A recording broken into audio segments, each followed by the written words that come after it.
So I wrote the script in 24 hours and I shot the film in 7 days. And it's called Curse of Tartu. And when I sat down, I said, what the hell can I write about?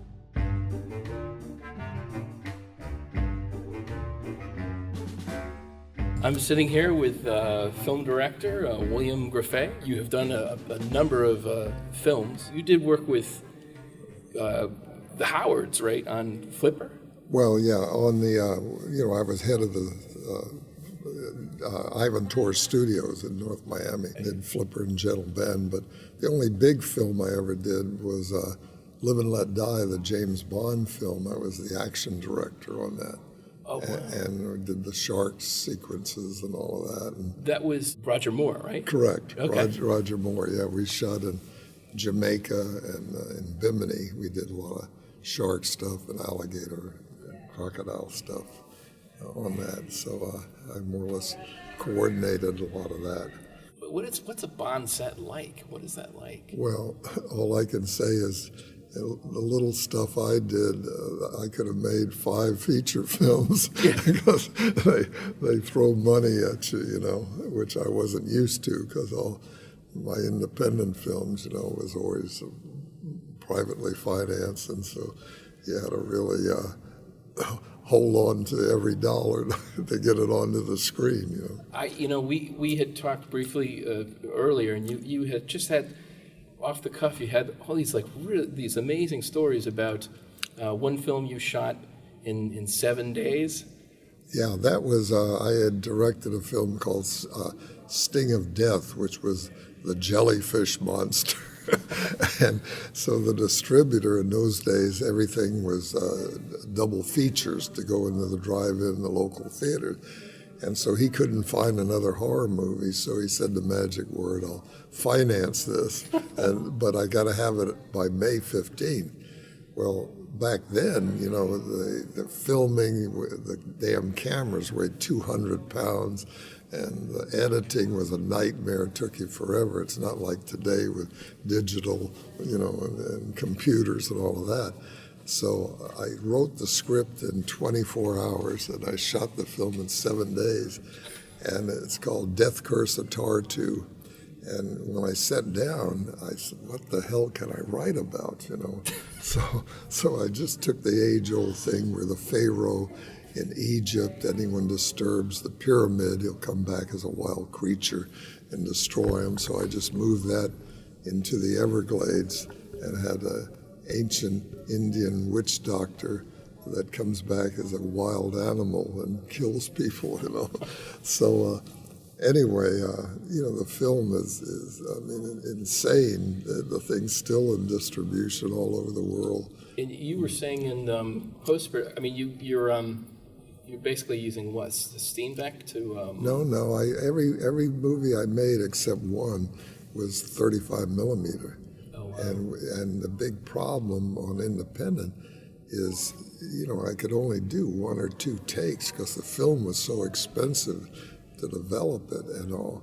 And where today it's a no-brainer with these lightweight cameras weighed 3-5 pounds, and you can do as many takes as you want, But it's so we had to rehearse and hope the actors remembered their lines and all of that, because you couldn't do tons of takes. And then in post, you were saying that because I've edited features before, but I've done it, non-linear on a computer. Oh yeah. And that is 100 times easier than actually cutting. Oh yeah, no.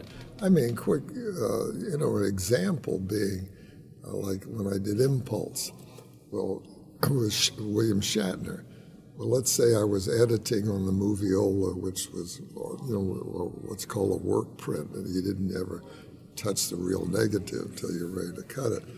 And so anyway, let's say one actor wasn't performing, I knew I could cut away to Shatner. So I'd say to the, assistant editor, I'd say, this is scene 33, look up Shatner, close-up. So he'd get in the catalog and he'd look over scene 33. Okay, that's in can 22, and go get a big can out and we'd thumb through the whole thing and we'd put it in the moviolas. So all of this process would take maybe 15, 20 minutes to put in. Now you just beep.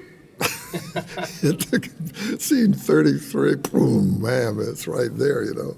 So when I talk to a lot of college film students, I tell them, I say, to make a film today is a no-brainer from a technical standpoint. It really is. But I said the only thing hasn't changed is these damn actors and temperamental crews, you know. You got to be an amateur psychiatrist to figure them out. Yeah. The last thing I did was a feature-length documentary, and part of it was I was tired, really exhausted by working with actors. Oh, yeah. I just, you know, Well, I was like, I can make a movie without actors. well, do you know who Bob Mikulski is? He won the Academy Award as the editor of Hurt Locker. Oh, wow. Okay, And when I was out at Quentin Tarantino invited me out to the New Beverly, and this guy comes up and asked for me to sign a Stanley poster. So I signed it for him, and I'm out in the lobby, and I didn't know who he was. And so anyway, my friend said, hey, gee, you know who that guy is? I said, no. He said, oh, he just won the Academy Award as the editor of Hurt Locker. So anyway, he's a Grindhouse fanatic.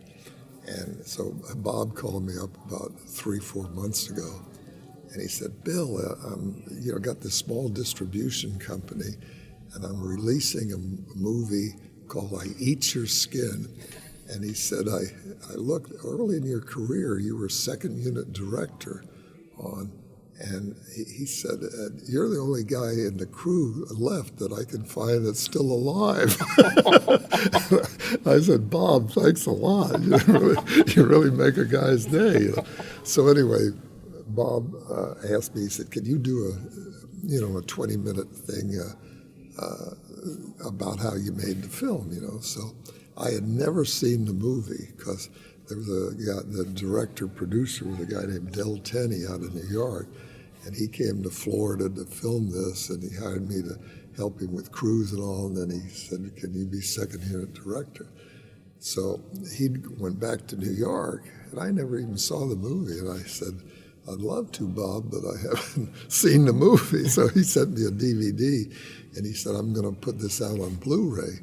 So anyway, he said, you're so noted for being in the Everglades and shooting in the swamp. He said, will you do that?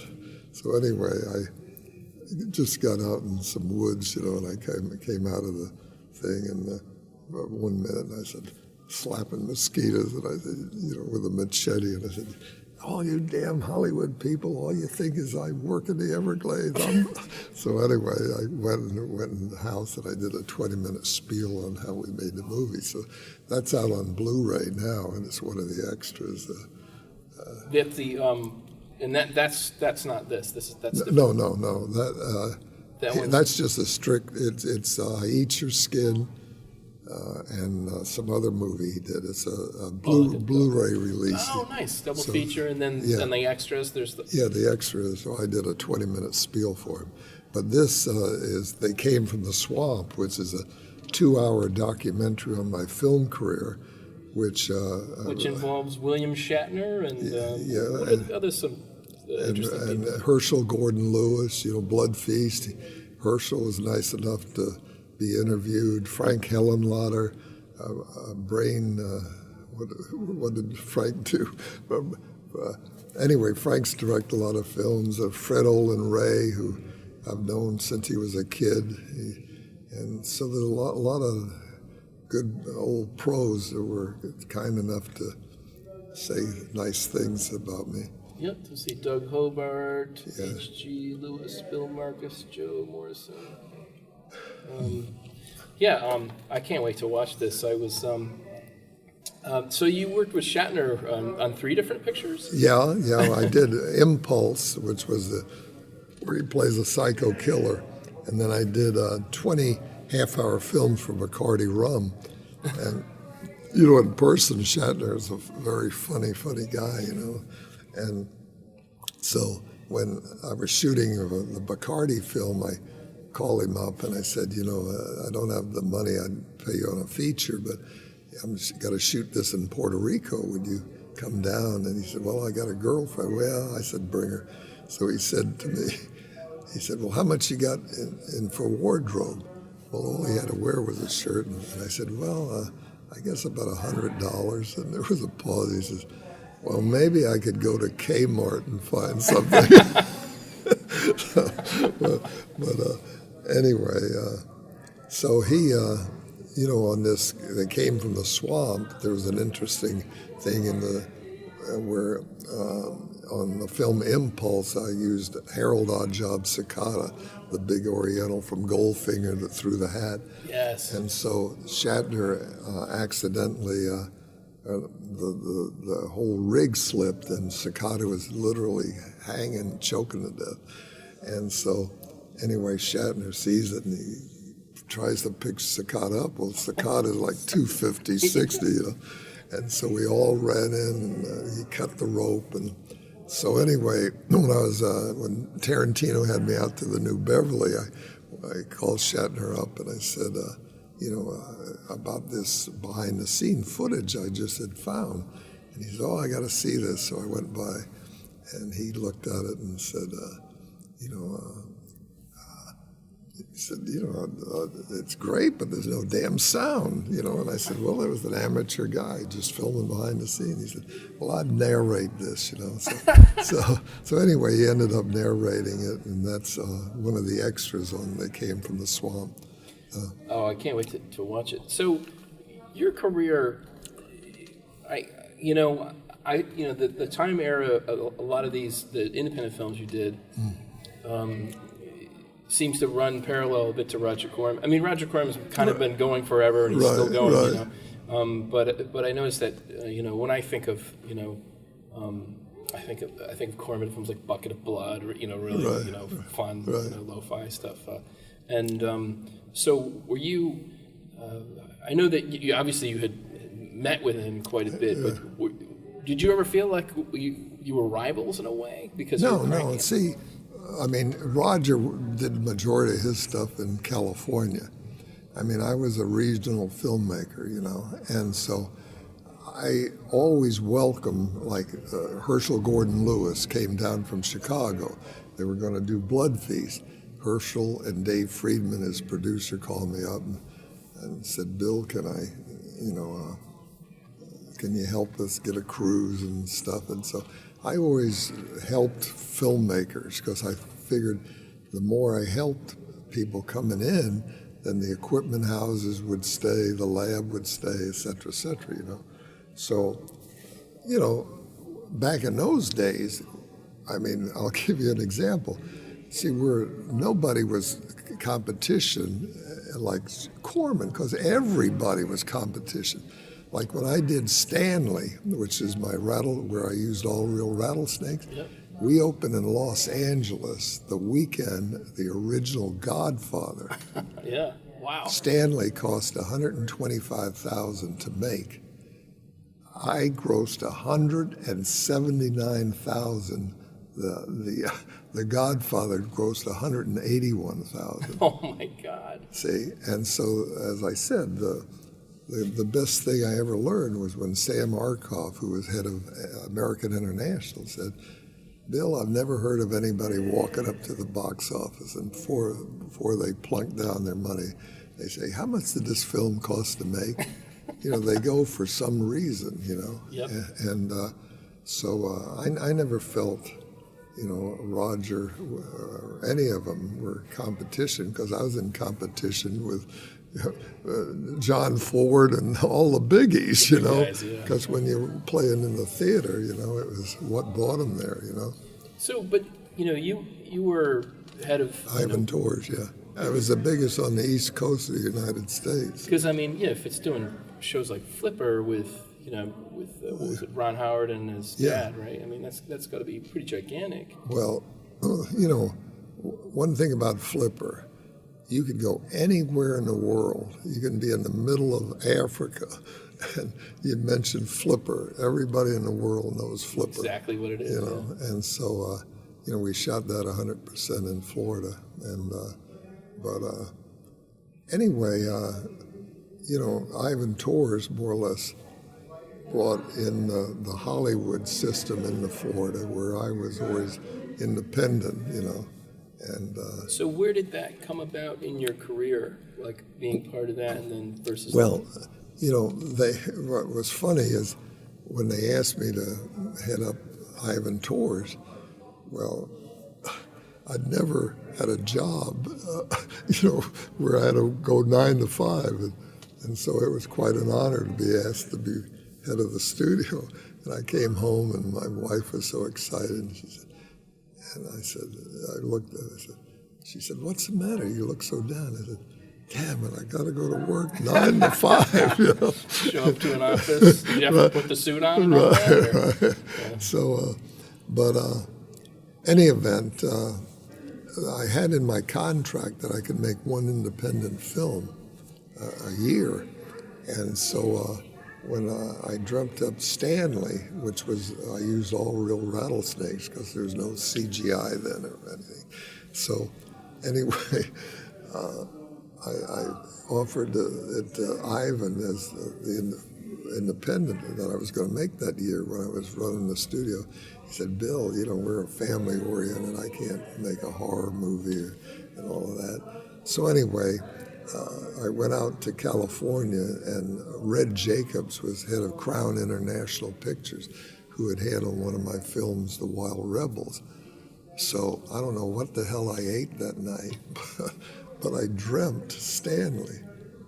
And, I woke up and I said, "Man, that's not bad," because Willard had come out, and and I saw that the next trend was animal horror movies, because Willard was really the first. So I dreamt this whole thing, Stanley. And so I said, "Well, that's not half bad." So I went to see Red Jacobs over at Crown. And Red was a crusty old distributor with a cigar out, The old school distributor. Yeah, the old school, So anyway, I said, "Hey, Red, I got a great idea for a movie." He said, "Well, leave me the screenplay and I'll read it over the weekend." I said, "I don't have a screenplay."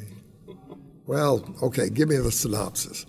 I said, "I don't have a synopsis." So he says, "Grefe, you son of a bitch, get the hell out of my office. What are you wasting my time for?" Well, he had a big box of Cuban cigars, and I reached in, "You get your hands away from those," and he's screaming at me, and I said, "Red, calm down. Let me tell you the story." So I told him the whole story, because it was like I dreamt the whole damn thing. And so anyway, he brought in Mark Tenser, who was his vice president and his head of distribution. That guy came in, and so I told him the whole story. And Red said, "How much will you make this for?" And I said, $125,000. He said, "I'm only going to put one monkey on your back." He said, "I got to have it April 15th, which was the magic thing. And this was the end, because the drive-ins all opened April 15th. So it was This was in latter part of November. And they needed it for April. So I thought, what the hell? I got to get this in the can. And you got to edit, right? That was the big See, and when he shook hands with Red Jacobs, that was as good as any contract today. I mean, it was the old school. When you shook hands with a guy, that was it, So anyway, I knew this insane writer, Gary Crutcher. I mean, the guy's nuts, I mean, he was always drugged out. So I said I wasn't going to turn down the deal with Red. So I said, "No problem, Red. Yeah, okay." So I called up Gary in L.A. and I said, "Gary, I got to take the red eye back to Miami." And I said, "Meet me at the L.A. airport." So he met me at the L.A. airport. And he was a real pill popper, And I said, this was a Friday night. And I said, "Gary, I got to have a screenplay Tuesday morning," which there were no faxes, there were no emails, none of that stuff. which meant Monday night he had to put it on an overnight plane to get it to me. So Gary just popped the pills, stayed up for 3 days, and wrote the whole damn thing, and we started shooting, What was it, maybe like a 70-page script? Or how? No, it was about a 90-pager with a lot of, but what was so funny is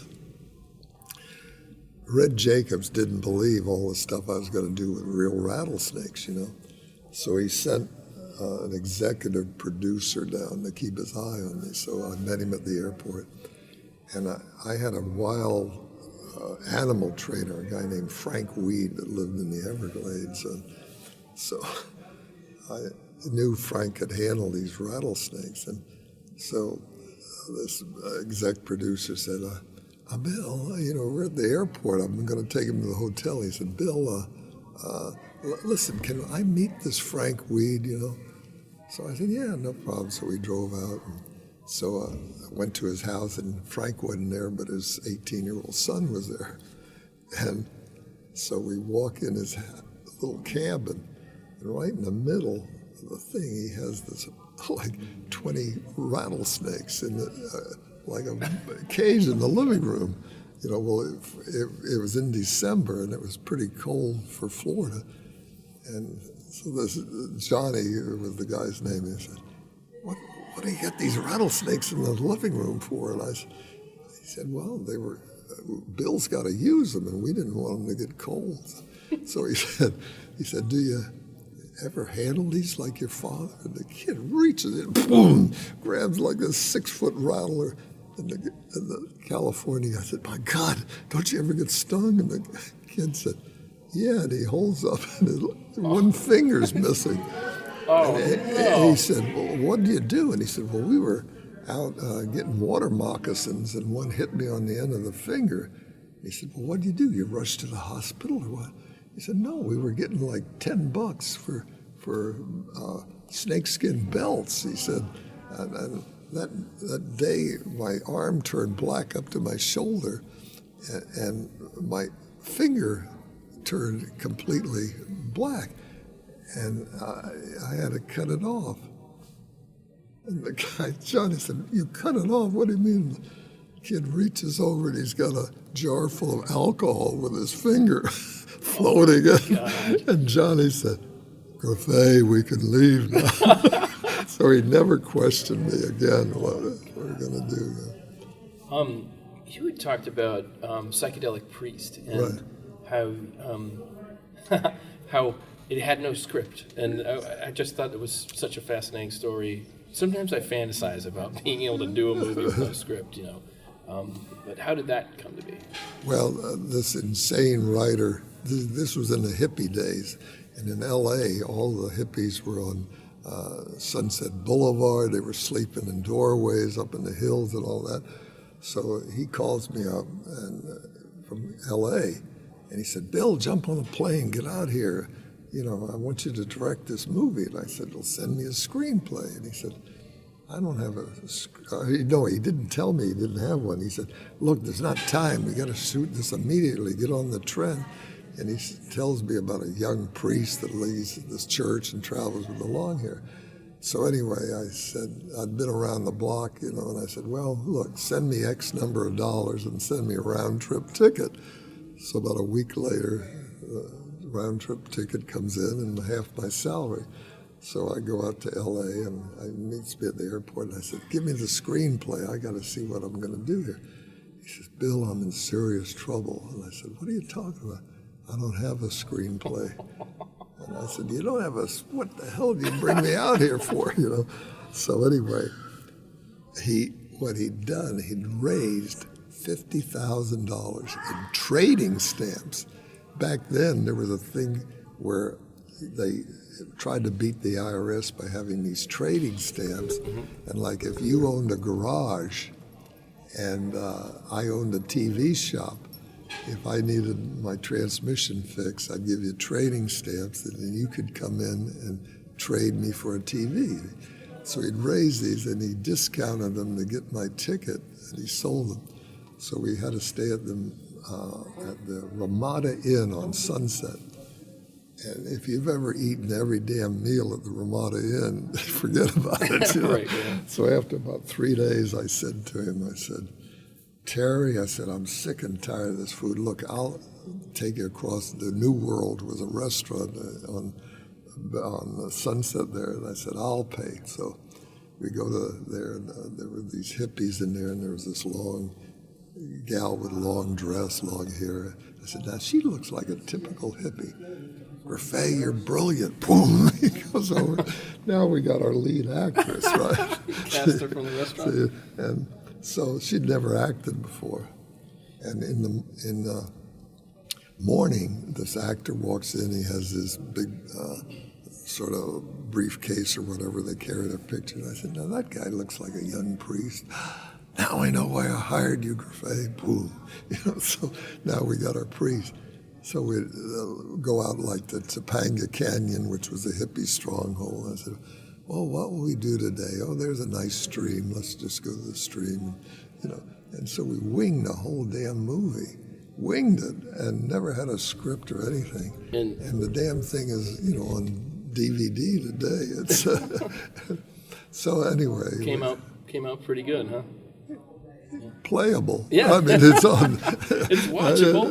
No, that's yeah, great. I mean, you know, and but see, I got to be head of Ivan Tours then, and I didn't want to be associated with a hippie, drug-oriented film, so I took credit as cameraman, which I did everything. We only had 3 or 4 people in the crew, see, and so I did all the photography and directed the thing.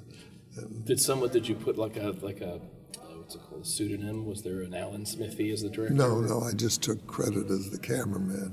No. But anyway, on the internet, there's a really great article about how we made that. It's called The Psychedelic Priest, William Grefe. Yeah, I can't wait to check it out, actually. I was just looking at it. So, out of the films that you released, was there one in particular that's your favorite? Well, I always used to say the next film's my favorite, Right. you know. But anyway, no, the one film I think was the best thing I ever did was The Devil Sisters, which was a true story about these 2 sisters in Mexico that kidnapped these girls and held them, enticed them that they were going to be maids and waitresses, and then they forced them into prostitution, and they literally killed dozens of girls and buried them on a ranch. And that's all the true story. We got the court records, and we wrote a screenplay about that. And that became a lost film, which I could not. I looked 20 years for it, and finally, through the miracle of the internet, I found a print in Germany that a collector had, and I bought it off him, and we just now released it on DVD, you know. But I'm really proud of that film. It was a good film.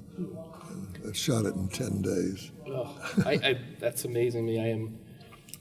I've been doing independent films for a while now, and I do pretty much exclusively low-budget features, and we do them from nine days to 14 days if I'm really lucky. And so when I hear these stories of, we did it in 7 days, or, we did it not, But see, you're using digital cameras. You weren't using a 200-pound monster.